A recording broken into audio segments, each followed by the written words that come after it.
Synchronise করতে চেয়েছি কিভাবে এই গ্যাপটা, যেটি এসএসসি পরীক্ষার জন্য বসে থাকে ছাত্রছাত্রীরা প্রায় 1 বছর নষ্ট হয়ে যায়, এবং এইচএসসি পরীক্ষার জন্য ছাত্রছাত্রী বসে থেকে প্রায় 1 বছর নষ্ট হয়ে যায়। এই গ্যাপটাকে ক্রমান্বয়ে আমরা ক্লোজ করতে চাচ্ছি এবং ধরে নিচ্ছি যে December is the end of the year এবং এটা হলো এক্সামিনেশন মান্থ। সেই দিকে আমরা এগোচ্ছিলাম। অর্থাৎ আপনি ক্লাস 9-10 2 বছর, ডিসেম্বরে সিলেবাস কারিকুলাম শেষ হবে, সিলেবাসে হওয়ার পর শেষ হওয়ার পরে এসএসসি পরীক্ষা দিবে।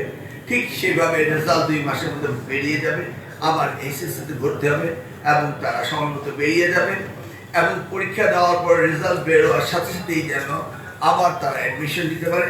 সেই জিনিসগুলোকে আমরা সিনক্রোনাইজ করার জন্য আমরা টার্গেট করে নিয়েছি যে ডিসেম্বর হচ্ছে আমাদের আইডিয়াল মান্থ এবং ক্লোজিং সেশন প্রত্যেকটা এসএসসি এবং এইচএসসি।